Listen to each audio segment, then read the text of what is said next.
Hi everyone, দেখো আমি খুব সুন্দর করে মশলা বানিয়ে নিয়েছি। এদিকে আমার মাছ সাতলানো চলছে, এদিকে টমেটো কাটা হয়ে গেছে। তো এবার আমার মশলাটা সাতলানো হয়ে গেছে। এটার মধ্যে হলদি, মরিচ গুঁড়ো আর একটু জিরে গুঁড়ো দিয়ে দিয়েছি। এবার জল দিয়ে দিলাম আবার মশলাটা একটু সাতলানোর জন্য। তো মশলাটা সাতলানো হচ্ছে। এদিকে আমি এবার মাছ ভাজাটা দেখে নিচ্ছি। তো এই মাছটা ছিল হলো পাউস মাছ। তো মাছটা ভাজা দিকে আমার দেখো ভাতটাও হয়ে গেছে। তো যাই হোক, এদিকে মশলা সাতলানো হয়ে গেছে, টমেটো দিয়ে দিলাম। তো টমেটোগুলো সুন্দর করে লাড়াচাড়া করে এবার ঢেকে দিচ্ছি। ঢেকে আমি যেমন বাসনগুলো ধুয়ে নেবো, ওখানে অনেকটা বাসন পড়ে রয়েছে বেসিংয়ে, দেখতে পাচ্ছি। এই দেখো অনেকটা বাসন।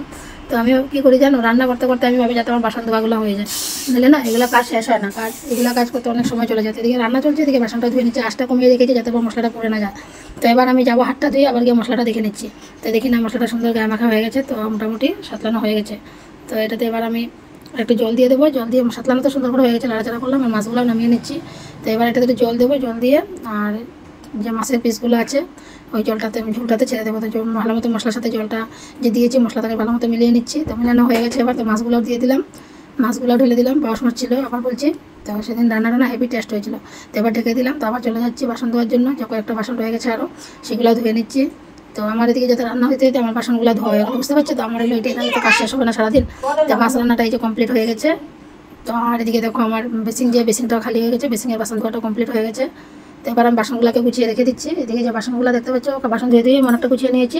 তো সবজিটা ফাইনালি আমার কমপ্লিট হয়ে গেছে, দেখতে পাচ্ছি। তো এবার গ্যাসটা অফ করে দেবো। চুলাটাও মুছে নিলাম, রান্নার পরে চুলাটা নোংরা হয়ে যায়। তো দেখতে পাচ্ছি চুলাটাও মুছে নিয়েছি। তো যাই হোক, আমার এদিকে বাসন ধোয়াটা কমপ্লিট হয়ে গেলো, রান্নাও শেষ হয়ে গেলো। তো এবার আমি গ্যাসটাকে উনুনটাকে অফ করে দিলাম আর বাসনগুলো সাজিয়ে গুছিয়ে রেখে দিচ্ছি। বাসন সাজিয়ে না রাখলে দেখতে খুবই বাজে লাগে ঘর।